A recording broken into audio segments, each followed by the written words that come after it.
Alhamdulillah rabbil alamin kulli hali wa ni'ma Allahu akbar. Allahu akbar Allahu akbar Allahu akbar. Allahu akbar Allahu akbar. Allahu akbar Allahu akbar Allahu akbar Allahu akbar. Allahu akbar Allahu akbar Allahu akbar Allahu akbar. Allahu akbar Allah.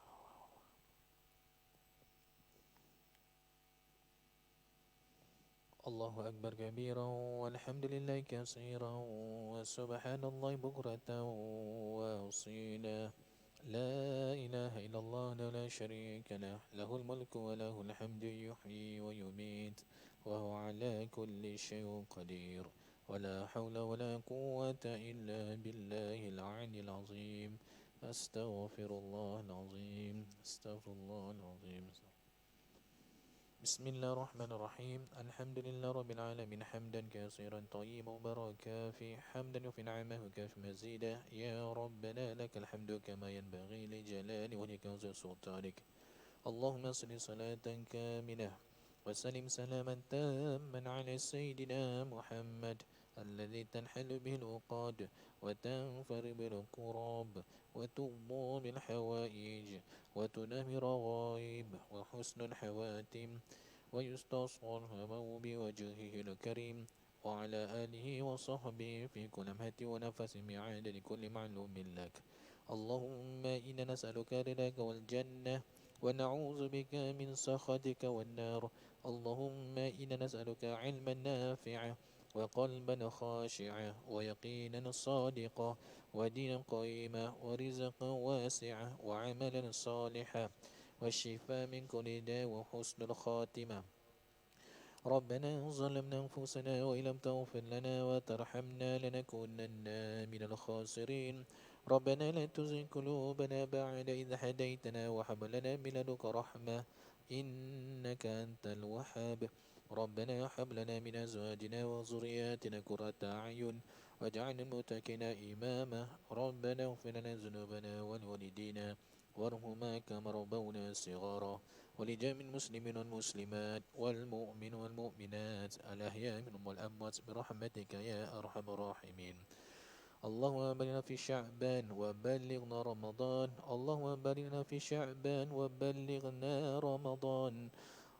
اللهم بلغنا في شعبان وبلغنا رمضان أرادنا ربا وبالإسلام دينا ومحمد رسوله أرادنا ربا وبالإسلام دينا ومحمد رسوله أرادنا ربا وبالإسلام دينا محمد رسوله Ya Allah, ya Tuhan kami mengangkatkan kehadrat-Mu ya Allah. Ampunkanlah dosa kedua ibu bapa kami yang telah menjaga kami dari kecil hingga dewasa. Ampunkanlah dosa isteri kami, anak-anak kami, guru-guru kami dan sekian muslimin muslimat yang hidup atau yang telah meninggal dunia. Ya Allah, ya Tuhan kami, ampunkanlah dosa kami yang dahulu dan ampunkan dosa kami yang sekarang. Tiada siapa yang dapat mengampun dosa kami kecuali-Mu ya Allah. Ya Allah, ya Tuhan kami, bila kami petunjuk ihdinas siratal mustaqim, janganlah Kau sesatkan hati kami setelah Kau beri petunjuk ya Allah. Ya Allah, ya Tuhan kami, lembutkanlah hati kami dan sucikan hati kami ya Allah. Rabbana atina fid dunya hasanah wa fil akhirati hasanah wa qina azaban nar. Wa sallallahu ala Muhammadin nabi ummi wa ala alihi wa sallam. Bifadlik subhana rabbika rabbil izzati amma yasifun. Wassalamun ala mursalin walhamdulillahi rabbil alamin. Taqabbalallahu minna minkum. Karim.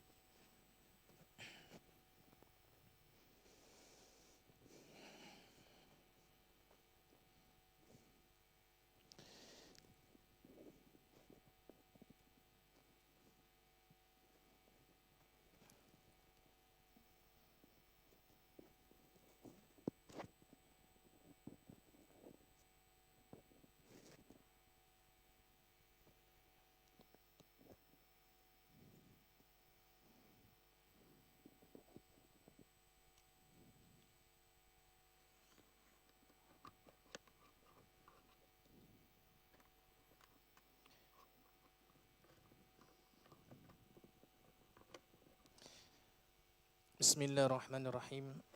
Alhamdulillah rabbil alamin. Wa bihi nasta'in ala umurid dunya waddin. Wa sallallahu ala sayyidina Muhammadin wa ala alihi wa sahbihi ajma'in. Rabbi yassir wa la tu'assir, Rabbi tamil khair, wa la hawla wa la quwata illa billahil aliyyil azim. Alhamdulillah, syukur kita kepada Allah Subhanahu wa taala, kita telah sama-sama solat zuhur berjemaah di Masjid Mujahidin. Dan alhamdulillah kepada para penonton ya, mungkin yang mengikuti di Facebook ya. Insya-Allah saya akan sambung pada hari ini dalam kitab Minhajul Abidin Wasiat Imam Ghazali ya. Baik, insya-Allah pada hari ini saya akan berkongsi ya bab mengenai tentang wasiat Imam Ghazali, bab mengenai dunia, manusia, syaitan dan hawa nafsu ya. Baik, saya akan bacakan kitab ini. Bismillahirrahmanirrahim. Rabbi shrah li sadri wa yassir li amri wahlul 'uqdatam min lisani yafqahu qawli. Dalam perkara ini, dia perlu melalui pertingkat taubat, memang sukar untuk melakukannya kerana sebelum seorang itu hendak mencapai tujuan ibadat, hendaklah terlebih dahulu dia bertaubat. Setelah bertaubat, timbullah niat untuk melakukan ibadat. Akan tetapi, lazimnya niat untuk melakukan ibadat itu akan terganggu oleh pemikirannya yang merasa terhalang oleh perkara-perkara di bawah ini. Iaitu pertama adalah dunia, kedua adalah manusia, ketiga adalah syaitan, dan keempat adalah hawa nafsu. Kata Imam Ghazali, perkara-perkara yang terganggu oleh manusia ni, empat perkara inilah. Pertama adalah dunia, kedua adalah manusia sendiri, ketiga syaitan, dan keempat adalah hawa nafsu. Baik, di dalam kitab ni saya memberikan perumpamaan ataupun kiaskan perumpamaan kehidupan di dunia inilah seperti dunia ini seperti sebuah kapal kita sebagai manusia ni sebagai nakhodanya ya. Dan dunia ini adalah seperti lautan yang besar ya. Dan syaitan itu adalah ombaknya dan hawa nafsu adalah seperti angin ya. Contohnya syaitan ni, ombak ni, kalau kita sebagai nakhoda, sebagai kapten kapal, kalau kita nak pergi ke satu tempat, kalau ombak kalau kuat, kita agak susah untuk sampai ke destinasi. Bila bergelora kat lautan yang melambatkan perjalanan kita. Itulah syaitan bekerja. Kalau kita nak sembahyang, lambat-lambatkan. Atau kita nak buat baik, nak keluarkan zakat harta, dia suruh lambat-lambatkan. Ini saya kiaskan saja supaya para jemaah dapat fahamkan. Baik, dan di dalam contohnya mesti ada pada seseorang dalam kapal tersebut ataupun iaitu pertama kapal itu sendiri, iaitu adalah takwa kepada Allah Subhanahu wa taala dan kedua iaitu layarnya, kapal itu ada layar lah dan itu adalah tawakal kepada Allah Subhanahu wa taala. Dan ketiga, di dalam muatan kapal tersebut adalah iman. Tuan-tuan dan puan rahmat Allah Subhanahu wa taala, kalau kita ni sebagai nahoda, contohnya kapal tu hendaklah contohnya takwa kepada Allah Subhanahu wa taala. Contohnya takwa kepada Allah, ikut perintahnya dan menjauhi segala larangannya, tuan-tuan dan puan. Dan tawakal tu layarnya lah. Kalau kita contohnya, kalau kapal dulu tu, kalau ikut angin tu, kalau angin contohnya kuat, maka berlajulah kapal tu. Kalau contohnya tak ada angin, dia slow lah, nak sampai tu lambat sedikit. Dan muatan kapal tersebut adalah iman. Bila kita sebagai nakhoda dan sebagai kapal itu, maka di sini cabaran-cabarannya adalah seperti dunia itu adalah lautan yang besar, tuan-tuan dan puan. Dan syaitan tu adalah ombaknya. Dia tak nak kasih kita sampai ke destinasi kita. Iaitu contohnya, ialah kita untuk beribadah kepada Allah Subhanahu wa taala, untuk belajar agama. Saya kasih kias yang ringan-ringan saja. Ialah kalau nak buat baik ni, kadang-kadang ni cobaannya ni begitu beratlah, nak keluarkan duit, contohnya untuk infak, itu contoh sendiri. Ataupun nak keluarkan zakat harta, kalau nampak duit sampai 1 juta dalam kita punya simpanan, contohnya lah, na'udzubillah min zalik, nanti syaitan kata, buat apa kau nak simpan, kau boleh belanja ini semualah, macam-macam benda.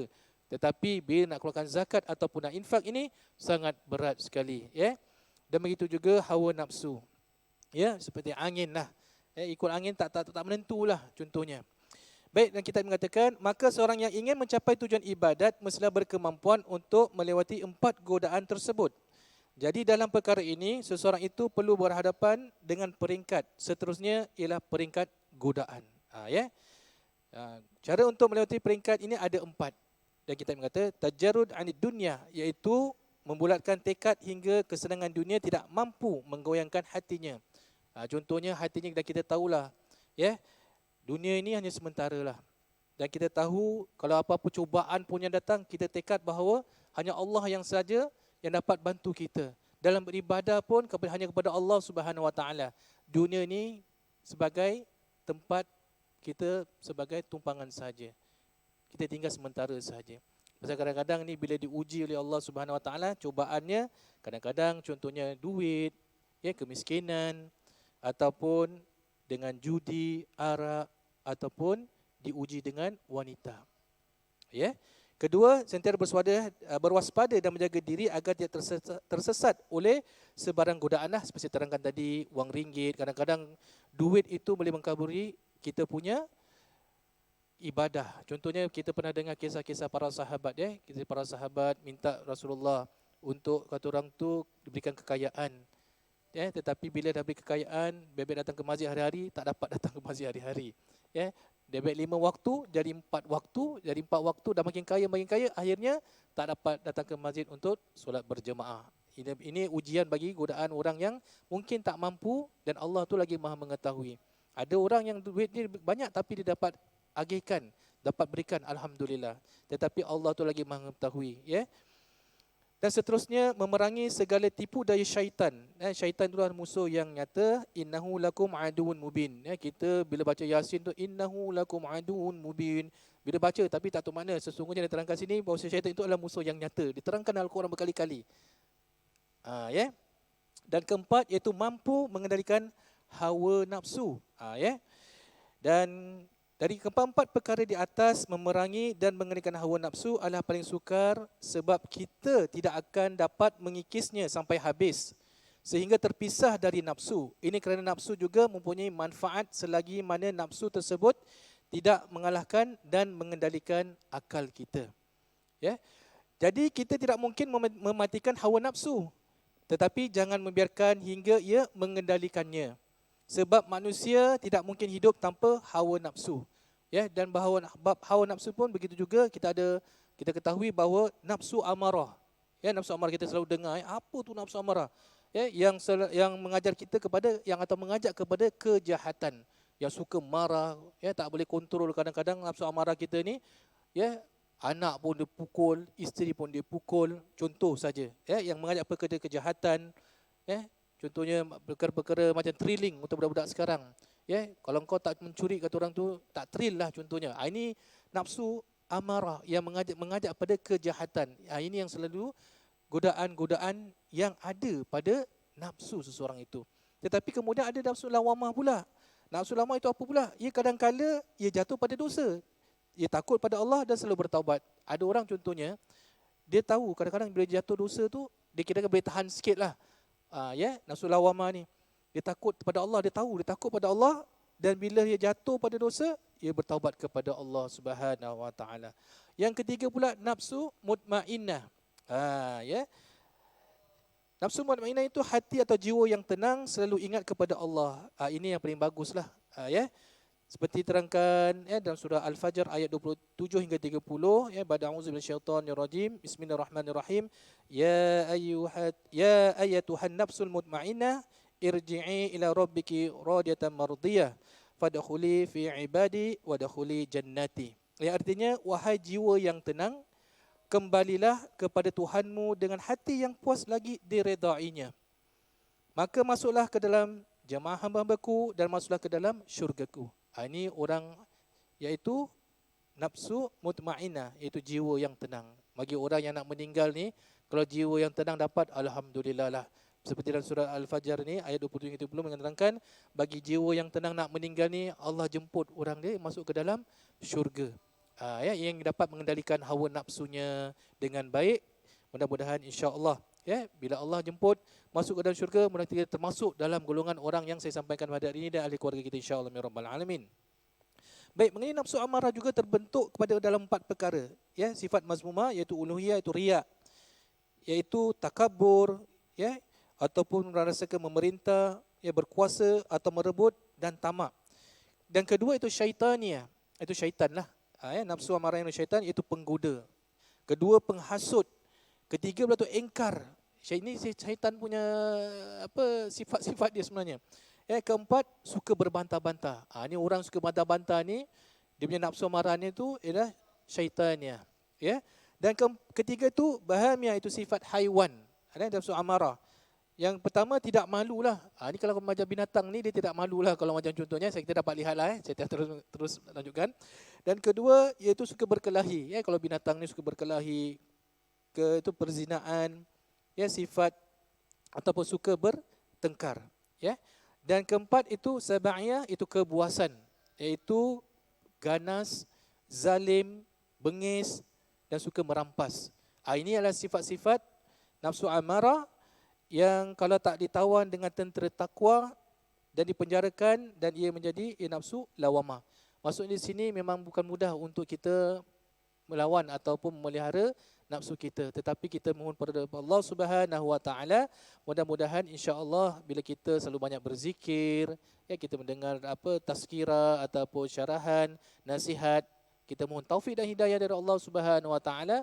Bila kita diberikan taufik dan hidayah, setiap kali kita rasa bersyukur pada Allah. Dan bila kita rasanya macam nak buat jahat, rasa tak sedap, itulah Allah berikan hidayahnya kepada hamba-hambanya. Baik, dan kita mengatakan lain pula halnya dengan syaitan. Syaitan dapat dikuasai secara mutlak. Ini terbukti apabila Nabi Muhammad SAW berjaya menguasai syaitan yang menggodanya sehingga syaitan itu akhirnya memeluk Islam. Ini disebut juga bab mengenai qarin ataupun jin yang ditugas untuk mendampingi setiap manusia dan dengan tugas menggoda dan menyesatkan. Bila manusia itu lahir, maksudnya itu dilahirkan dengan jin, dinamakan qarin lah. Dalam sebuah hadis diletakkan sendiri Ibnu Mas'ud radhiyallahu, Nabi SAW bersabda, setiap orang di antara kalian telah diutus untuknya seorang qarin, iaitu pendamping dari golongan jin. Para sahabat bertanya, termasuk anda wahai Rasulullah? Beliau menjawab, termasuk saya. Hanya saja Allah membantuku untuk menundukkannya sehingga dia masuk Islam. Kerana itu dia tidak memerintahkan kepadaku kecuali yang baik. Hadis riwayat Muslim. Rasulullah SAW, dia punya jin tu dah masuk Islam. Tetapi setiap manusia yang kita ni ada ni, pasal itu kita sedang nak buat kejahatan ataupun dihasut, digoda. Inilah kata orang tu disebabkan antara satunya adalah qarin, yang jin yang bila kita lahir ini sama-sama bila kita keluar tu. Dan ini hanya sebagai ilmu untuk pengetahuan. Dan walaupun kita mampu mengalahkan syaitan dengan mutlak, namun kita tidak mungkin mengalahkan hawa nafsu hingga mematikannya, melainkan mengendalinya. Ini kerana hawa nafsu tidak akan memimpin kita ke arah kebaikan, sebaliknya membawa kita ke jalan yang sesat. Tetapi syaitan tu kita tidak nampak, tuan-tuan dan puan-puan. Tetapi kita hanya berdoa kepada Allah Subhanahu wa taala. Seperti saya berikan kias contohnya lah. Di sebuah rumah tu ada tempatnya, ada kirakan ada gate lah. Dalam gate tu, dalam sebuah rumah tu ada anjing. Bila orang nak lalu je, anjing tu akan gong-gongan. Gong-gong-gong, ada maksudnya ada orang atau nak memasuki ataupun tuannya perintahkan. Contohnya, kalau ada tuannya kat situ, baik, diam anjing tu, tersebutlah contohnya. Dia akan diam. Begitu juga dengan syaitan, contohnya iblis. Hanya kita mohon kepada Allah Subhanahu wa taala perlindungan. Bila kita mohon perlindungan pada Allah Subhanahu wa taala, bila syaitan itu mengganggu, bila kita pada Allah Subhanahu wa taala, bila Allah perintahkan syaitan tu jangan ganggu kita, dia tidak akan ganggu, tuan-tuan dan puan-puan. Saya kiaskan tadi contohnya. Kenapa kita tidak nampak syaitan dan kita tidak mampu sebenarnya untuk melawan. Hanya pada Allah Subhanahu wa taala, berlindung pada Allah Subhanahu wa taala, seperti mana kita baca ta'awuz, a'udzubillahi minasyaitonirrajim, contohnya lah. Baik, dan seterusnya, hawa nafsu sangat sukar diajak dikompromi untuk membulatkan hati hanya beribadat kepada Tuhan, sebab hawa nafsu akan sentiasa menjauhkan kita dari Allah Subhanahu wa taala. Untuk itu kita memerlukan sesuatu untuk mengenakan hawa nafsu, ialah takwa, seperti saya terangkan tadi. Bila kita mohon pada Allah Subhanahu wa taala, bertakwa kepada Allah Subhanahu wa taala, mudah-mudahan kita menjadi orang yang beriman. Apa yang diperintahkan Allah Subhanahu wa taala, contohnya solat, kita nak sebelum Ramadan ni puasa. Kalau contohnya bayar zakat, menolong orang lah, infak, contohnya bersedekah, dan banyak lagi yang perkara-perkara baik yang boleh kita lakukan. Mudah-mudahan insya-Allah Allah lindungi kita. Dan seterusnya, mari kita kawal peringkat ini dengan memohon pertolongan Allah, kemudian kita kembali menjalankan ibadat kepadanya lah. Seperti saya terangkan tadi, nafsu ni berbagai-bagai, ada nafsu amarah, nafsu lawama dan nafsu mutmainah. Dan kita mohon kepada Allah Subhanahu wa taala, mudah-mudahan kita diberikan nafsu mutmainnah, jiwa yang tenang bila kita dalam beribadah kepada Allah Subhanahu wa taala, dan begitu juga bila kita kembali ke rahmatullah. Baik. Dan diterangkan juga dari Ibnu Umar radhiyallahu anhu, yang berkata Rasulullah SAW memegang kedua pundakku lalu bersabda, jadilah engkau di dunia ini seakan-akan sebagai orang asing atau seorang musafir. Hadis riwayat Bukhari. Ya, kita ketahui bahawa di dunia ini hanya adalah sementara. Kita musafir, tuan-tuan dan puan. Kita sekejap aja dan kita akan kembali ke rahmatullah di sisi Allah Subhanahu wa taala. Dan seperti terangkan tadi bahawa dunia itu seperti lautan yang besar diterangkan, dan ada hadis mengatakan hubud dunya ra'su kulli khati'ah. Mencintai dunia itu adalah segala pangkal kerusakan yang membuat kita kejahatan. Contohnya lah, kita kena hati-hatilah tuan-tuan dan puan, di mana godaan syaitan, ya, godaan dalam hawa nafsu sendiri dan dunia itu sendiri. Maka sampai di sini dahulu saya berkongsi dengan para jemaah, ya, atau para penonton di rumah di dalam kitab Wasiat Imam Ghazali ini. Mudah-mudahan yang beri pintu hati kita terbuka, ya, mendapat cahaya nur Allah Subhanahu wa taala, dan sentiasa kita bersabar. Kita dah tak lagi nak masuki bulan Ramadan. Ya, mudah-mudahan insya-Allah bila kita ketahui bab kita bab nafsu, kita ada tahu, ya, nafsu amarah yang mengajak kepada kejahatan, nafsu lawamah, ya, ada kadang-kala ia jatuh pada dosa tapi ia takut pada Allah dan bertaubat pada Allah. Dan nafsu mutmainnah itu hati yang jiwa yang tenang, selalu ingat kepada Allah, dan ini yang paling baguslah, ya. Dan kita mohon pada Allah Subhanahu wa taala. Baik, sampai sini dahulu saya berkongsi dengan para jemaah atau para penonton. Mudah-mudahan memberi manfaat kepada kita, ya, sebagai ilmu untuk pengetahuan, kerana usia kita ni kita tak tahu, tuan-tuan dan puan, supaya kita dapat mengendalikan hawa nafsu kita dengan pertolongan Allah Subhanahu wa taala. Walaupun macam mana pun syaitan yang akan mengganggu, kita mohon pada Allah Subhanahu wa taala pertolongan Allah supaya dijauhkan daripada syaitan. Dan begitu juga dengan dugaan ataupun dunia ini, cubaan-cubaannya dengan kekayaan harta yang kita mungkin tak mampu. Ada yang orang tak mampu untuk mengendalikan, tapi Allah lagi mengetahui. Kita mohon pada Allah Subhanahu wa taala dengan banyak bersyukur kepada Allah Subhanahu wa taala. Ya. Baik, sampai di sini dahulu saya berkongsi, mudah-mudahan yang beri manfaat kepada para jemaah sekalian, dan sebagai nasihat untuk diri saya juga, kita tutup dengan tasbih kafarah dan surah Wal-Asr. Subhanakallah bihamdika asyhadu an la ilaha illa anta astaghfiruka. Bismillahirrahmanirrahim. Inna illal ladzina amanu wa amilus solihati wa tawassaw bis sabr. Assalamualaikum warahmatullahi taala wabarakatuh. Terima kasih.